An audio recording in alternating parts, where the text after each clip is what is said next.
Okay. So as I said, you students, that the Peninsular Plateau is mainly divided into three broad divisions. Okay. And these three broad divisions are the Central Highlands, the Deccan Plateau, okay, and the Northeastern Plateau actually. So first of all, let us see about the Peninsular Plateau in the map actually. So in this map, okay, if you see this map, you can find that the patch, this pink color patches, which you can see in the central part of India actually, okay, from the north to the south, okay, and here you can see number 4, it is written the Aravallis, the Eastern Ghat and the Western Ghat. So this entire region, okay, this entire region is actually the Peninsular Plateau region. Okay, so the Peninsular Plateau region is bounded by the Aravallis in the northwest. It is bounded by the Western Ghat in the west. It is bounded by the Eastern Ghats in the east, and by the Chotanagpur Plateau in the this northeast part actually. Okay, so this entire region is the Peninsular Plateau region actually. But in this Peninsular Plateau region only, okay, it is divided into some broad division like the Deccan Plateau, the Central Highlands, and the Northeastern Plateau. Okay, so the Deccan Plateau basically include this part where it is written the Satpura range. So just below the Satpura range and the east of the Western Ghat and the east of the Eastern Ghat, west of the Eastern Ghat, this part is the Deccan Plateau actually. Okay, it's a triangular landmass. And this upper part from the Aravallis to the Satpuras, okay, until the Chotanagpur Plateau, this part is actually the Central Highlands. Okay, and here you can see in the northeastern part in the state of Assam, just below Assam actually Meghalaya, the Garo Khasi Jaintia Hills, which is written actually, this is an extension of the Peninsular Plateau, which is known as the northeastern peninsular part actually. Okay, so now we are going to discuss in details about the Deccan Plateau actually. Okay, about the Deccan Plateau as a part of the Peninsular Plateau of India. So here you can see, like as I said earlier, that the Peninsular Plateau is divided into three subdivisions. That is the Deccan Plateau, the Central Highlands, and the Northeastern Plateau. So first, I am going to start with the Deccan Plateau, okay, which I have showed you in the map. Okay, the Deccan Plateau. The most important thing which you have to remember is that the Deccan Plateau is a triangular shaped landmass. Okay, the Deccan Plateau is triangular in shape. Okay. So this Deccan Plateau is bordered by the Western Ghat in the west, the Eastern Ghat in the east, and the Satpura, Michael Range, and the Mahadev Hills in the north. Okay, so what is the outer boundary of this Deccan Plateau? The outer boundary or the Deccan Plateau is bounded by the Western Ghats, okay, in the western side along the Arabian Sea, and by the Eastern Ghats in the eastern side along the Bay of Bengal, and by the Satpura ranges, the Michael ranges, and the Mahadev Hills in the north, which lies below the Narmada River actually. Okay. So basically the Western Ghat and the Eastern Ghat actually, okay, these are the uplifted areas. Okay, means they mark the uplifted part of this Deccan Plateau region actually. Okay, and in this Western Ghat and the Eastern Ghat, some of the peaks of this Deccan Plateau region can be found. Okay, so the Western Ghats are locally known by different names such as the Sahyadri in Maharashtra, the Nilgiris in Karnataka, and Tamil Nadu and Annamalai and Cardamom Hills in Kerala. Okay, so the Western Ghats are locally known by different names. Okay, so for example, it is known as Sahyadri in Maharashtra. Okay, the Western Ghat, it is divided into three subdivisions. Okay, so the part of the Western Ghat which lie in Maharashtra region, it is known as the Sahyadri. Okay, Sahyadri, and the part of the Nilgiri Hills can be found in Karnataka. Okay, and in Tamil Nadu, and Nilgiri Hills can be found in Karnataka and Tamil Nadu, and the Annamalai Hills can be found in the state of Kerala. Okay. The Western Ghats are comparatively higher in elevation and more continuous than the Eastern Ghats. So basically the Western Ghats, they are higher in elevation than the Eastern Ghats. Okay. So the Eastern Ghats are not so high like the Western Ghats. So this is the reason that the rivers which originate in this Deccan Plateau region, they flow from the western side to the eastern side, because the western side is higher than the eastern side. So obviously the river will flow from the higher to the lower areas, isn't it? So in the Western Ghats or in the western side of the Deccan Plateau, the elevation is 1500 meter. The average elevation is 1500 meter, with the height increasing from the north to the south. Okay, so basically the height of the Western Ghat, it increases from the northern part to the southern part. That means as we move from the state of Karnataka towards Goa, Karnataka and Kerala, the height goes on increasing. Okay, and here two highest peaks are there. Here two highest peaks are there in this the Western Ghats actually. That is the Anaimudi and the Doda Beta. The Anaimudi and the Doda Beta, these are the two highest peaks of this Western Ghat actually. And in the Eastern Ghat, we are having only one highest peak, that is known as the Mahendragiri. Okay, see, the Anaimudi, that is 2,695-meter high. It is the highest peak of the Western Ghat, as well as it is the highest peak of the Peninsular Plateau region actually. Okay, it is the highest peak of the Peninsular Plateau region as well. So which is the highest peak of the Peninsular Plateau? The highest peak of the Peninsular Plateau is the Anaimudi Hills, 2,695 meters. Okay, which is followed by the Doda Beta Hills. Okay, and the height of Doda Beta is 2,637 meters, and it is in the Nilgiri Hills. Okay, and most of the peninsular rivers have their origin in the Western Ghats. Okay, and most of the peninsular rivers like the Godavari, the Krishna, the Kaveri, okay, and many other tributaries of these three important rivers, they have their origin in the Western Ghat actually. Okay, they originate in the Western Ghat and they flow towards the east, that means towards the Bay of Bengal, and they finally drain into the Bay of Bengal actually. Okay, the Eastern Ghats, comprising the discontinuous and the low hills, are highly eroded by the rivers such as the Mahanadi, the Godavari, the Krishna, the Kaveri, etc.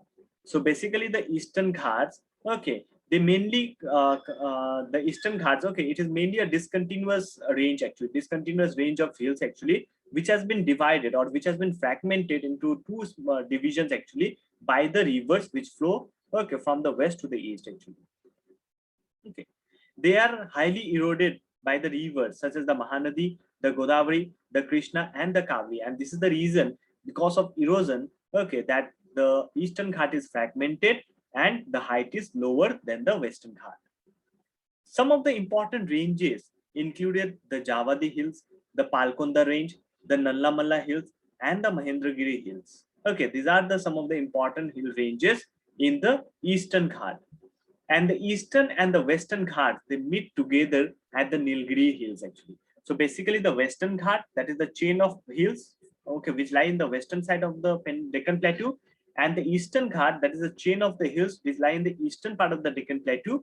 They both meet together in the Nilgiri Hills. Okay, so the Nilgiris is actually the hills, okay, which has been formed by the joining of the Western Ghats and the Eastern Ghats, or you can say it is the point, the Nilgiri Hills is the point where both the Western Ghats and the Eastern Ghats, they join together actually. Okay, and they mark the Nilgiri Hills, it marks the southernmost boundary, okay, or the southernmost extension of the Deccan Plateau region actually.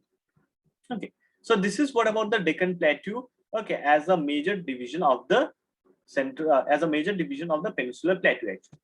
Okay, so apart from the Deccan Plateau, the other two divisions of the Peninsular Plateau include the Central Highlands and the Northeastern Plateau actually. So now let us study about the Central Highlands actually. Okay, so the Central Highlands, as I have shown already in the map, the Central Highland, it lies, okay, in the north of the Narmada River, and it is bounded by the Aravalli Range in the northwest actually. Okay, see.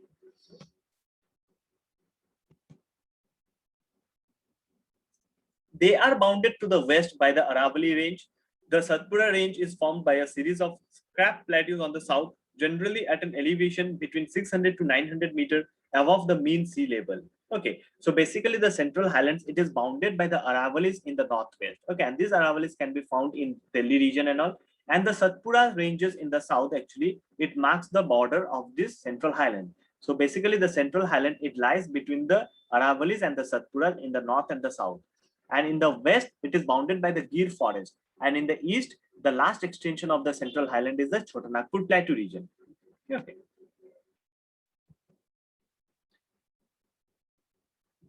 This forms the northernmost boundary of the Deccan Plateau actually. Okay, the Central Highlands, it forms the northernmost boundary of the Deccan Plateau. And it is a classic example of the relict mountain.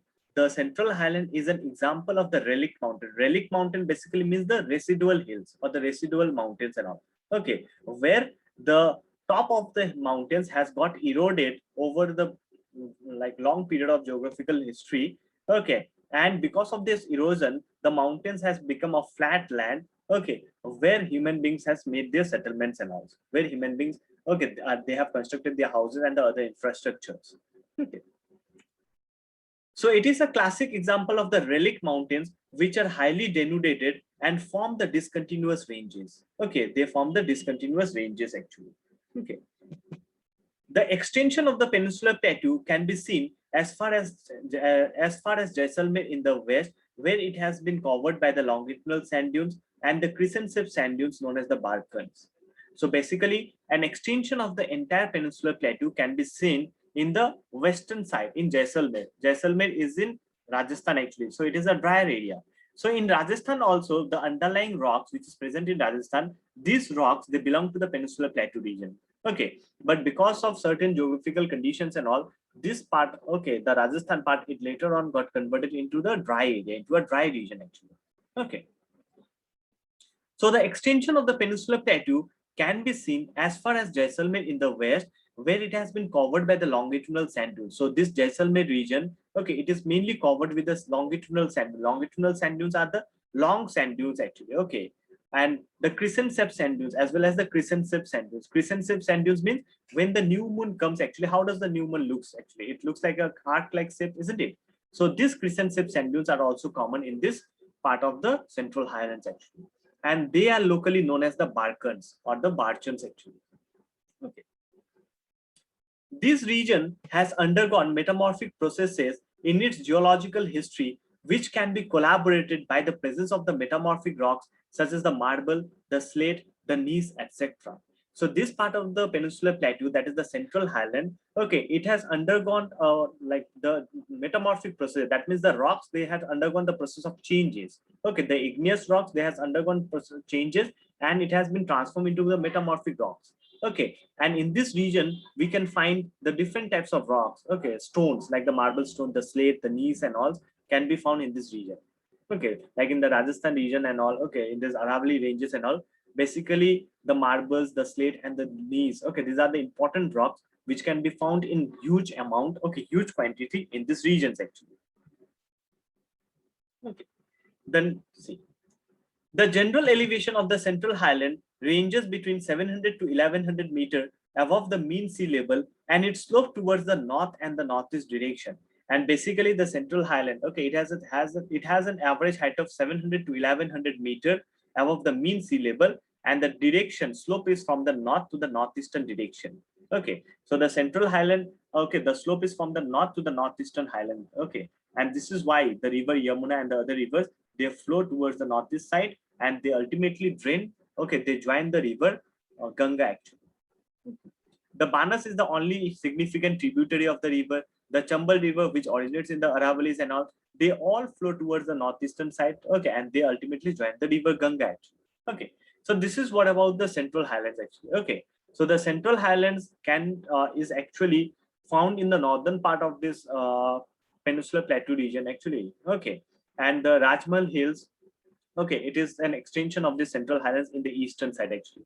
And in this Rajmal Hills, basically the Chotanagpur Plateau region is there, which is rich in mineral deposits. Okay, the Chotanagpur Plateau region, which is the easternmost part of this Central Highlands, is very much rich in minerals. We can find different types of minerals in this region, like the coal, okay, the different fossil fuels and all. And the third division of the Peninsular Plateau region is the Northeastern Plateau. Okay, so as I said, a part of the Peninsular Plateau has got detached, okay, during the process of formation of the Himalayas, and this detached portion of the Peninsular Plateau region is known as the Northeastern Plateau, and it can be found in the northeastern part of our country actually. Okay, it can be found in the northeastern part of our country, that is in the state of Meghalaya and in some districts of Assam. Okay. So it is exerted by the northeastern movement of the Indian plate at the time of the Himalayan origin. Okay, so this northeastern plateau has been formed by the northeastward movement of the Indian plate during the formation of the Himalayas actually. Okay, and like there was a huge fault which was created in between the Rajmal Hills, that is in between the Chotanagpur Plateau and this Himalayan range actually. Okay, in between Meghalaya, a huge fault was there. That means a subsided landmass was there, and this subsided landmass, okay, means which went down actually. This got filled up with the sediments brought down by the river, and it became the part of the northern plains actually. Okay. So later this depression got filled up by the deposition activity of the numerous rivers. And today, the Meghalaya and the Karbi Anglong Plateau stand detached from the main peninsular block. Okay. So the Meghalaya Plateau is further subdivided into three divisions. That is the Garo Hills, the Khasi Hills, and the Jaintia Hills. Okay, the Garo, the Khasi, and the Jaintia Hills. These are the small divisions of this northeastern part actually. Okay, so basically the Garo, the Khasi, and the Jaintia Hills, they lie in the Shillong region. They lie in the state of Meghalaya actually. And this part of this northeastern plateau region is inhabited by several tribal groups. Okay, by several tribal groups, they live in this region actually. Okay, and the in this region actually, in this northeastern plateau region actually, we can find coal, we can find the other mineral resources and all. Okay, and these mineral resources which are found in this northeastern plateau is similar to the minerals found in the Chotanagpur plateau region. Okay, which proves that the Chotanagpur plateau region and the northeastern plateau region were a single landmass. Okay, they were jointed together actually, because the rock, the structure of the rocks, the minerals found in both this Chotanagpur plateau and the northeastern plateau are similar in origin, similar in characteristics and all. Okay. So here in the northeastern plateau, we can find coal, some amount of iron ore, the silemite, limestone, uranium and all. Okay. And one more interesting feature of this northeastern plateau, that is especially the monsoon, is that this part of the northeastern plateau, it receives the maximum amount of rainfall actually. Okay. And because of heavy rainfall, a major part of this northeastern plateau has got eroded actually. Okay. And the rocks has got exposed. Okay. And here we can find like permanent vegetation is not found here actually. Permanent vegetation means permanent tree cover. Forest is not found in this northeastern plateau region because the soil formation is not there and only the rocks has got exposed because of torrential rainfall. And we all know that Cherrapunji and Mausindam, these are the two places which receives maximum rainfall. Okay, and these two places, they lie in this Meghalaya plateau region, which is a part of the eastern part, okay, northeastern plateau region of our country actually. Okay. So this is what about the Peninsular Plateau region and its subdivision.